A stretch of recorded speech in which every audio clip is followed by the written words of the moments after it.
J'ai commencé les beaux-arts à 18 ans à Aix-en-Provence. J'ai fait 5 années d'études et après mon diplôme, j'ai décidé de rentrer plus dans le monde de la publicité. J'ai fait un master en publicité communication et ensuite j'ai fait des stages qui m'ont mené à rentrer dans le monde de la publicité en tant que graphiste, assistante directrice artistique, illustratrice, etc.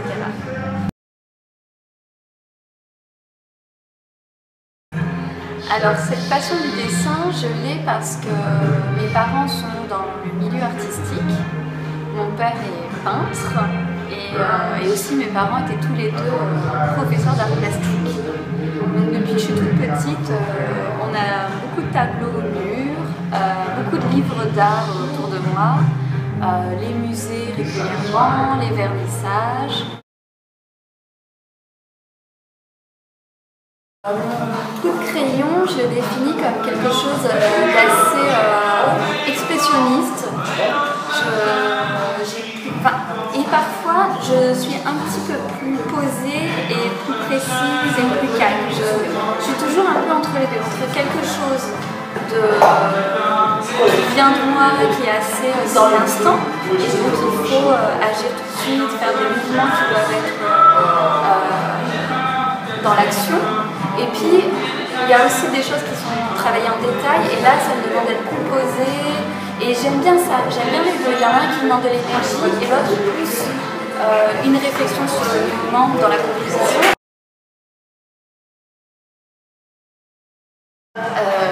Le côté séducteur, c'est quelque chose effectivement où je pense que j'ai une relation avec ça.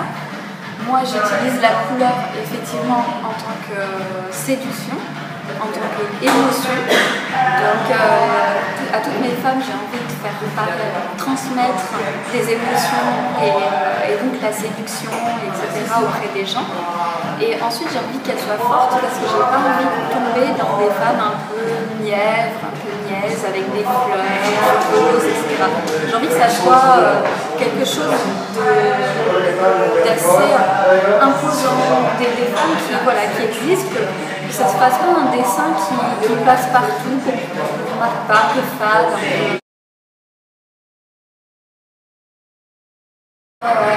La mode, en fait, c'est quelque chose dont je me sers comme inspiration.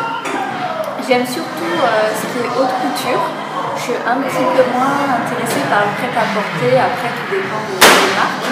Mais je regarde toujours comme je regarde aussi les livres d'art. Je vais avoir deux sources d'inspiration, c'est et l'art avec la Lorenta et la mode, et j'essaie après moi de faire coexister les deux.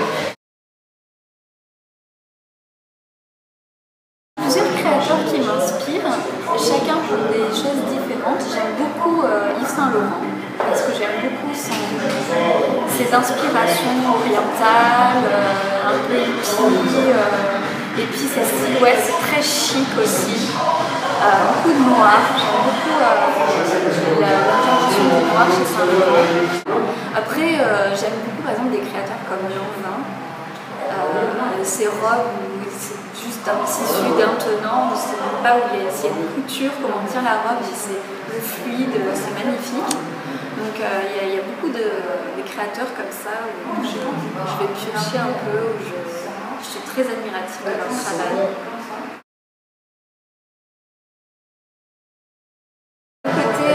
Fleurs exotiques, voyages lointains, etc. C'est effectivement des sources d'inspiration parce que je suis quelqu'un qui adore la nature. Je suis née dedans et je suis complètement à l'aise dans la nature. Donc je passe mon temps à faire des photos de fleurs, d'arbres, de paysages, sans être humain, sans intervention de l'humain dans le paysage. Ou alors ce sont des choses qui sont abandonnées. Et je suis tout le temps en quête de ce genre de paysage, en quête de ce genre de rapport avec moi aussi. Donc ça fait vraiment partie aussi de mes sources d'inspiration et de quelque chose qui est nécessaire. Ça, je ne pourrais pas vivre sans.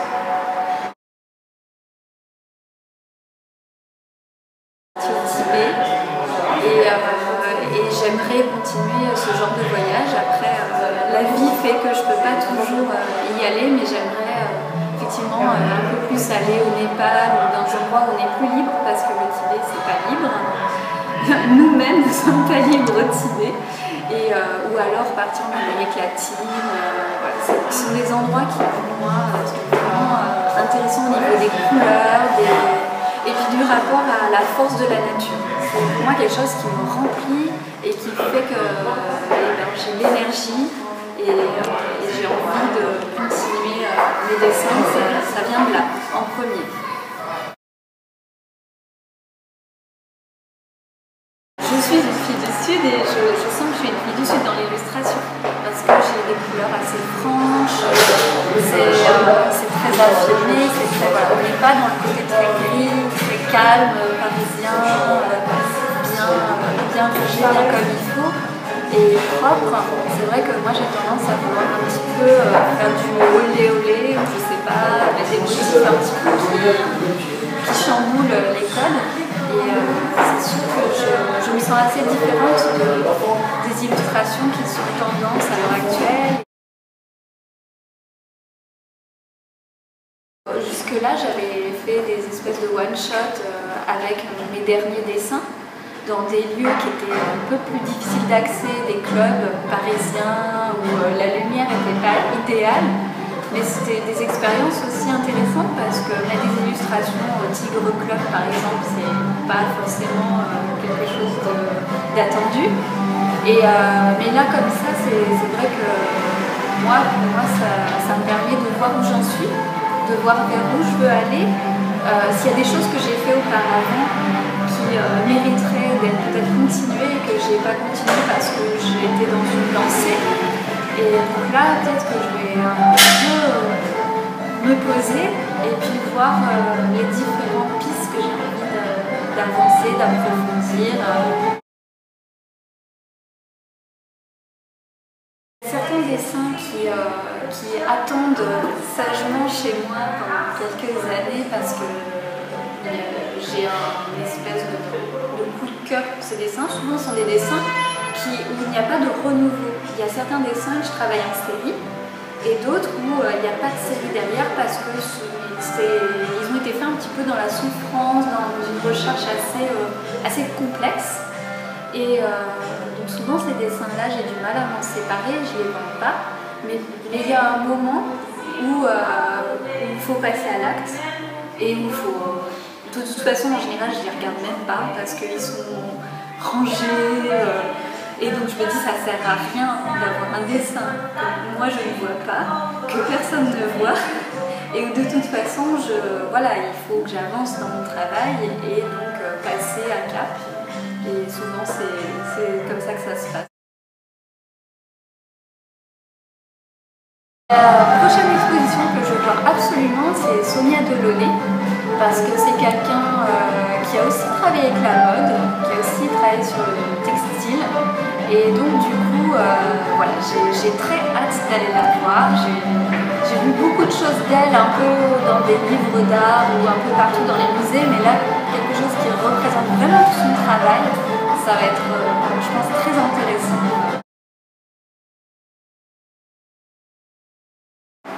Par exemple, en peinture, un artiste qui va m'intéresser, ça va être Tombly, par exemple.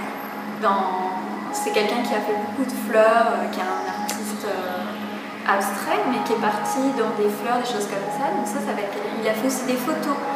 Et ça, c'est des choses qui vont m'intéresser. Mais par exemple, en cinéma, je vais aussi beaucoup m'intéresser à la nouvelle vague, beaucoup cette période-là, au cinéma italien, parce que le côté un peu commedia dell'arte, etc., c'est quelque chose qui me parle beaucoup.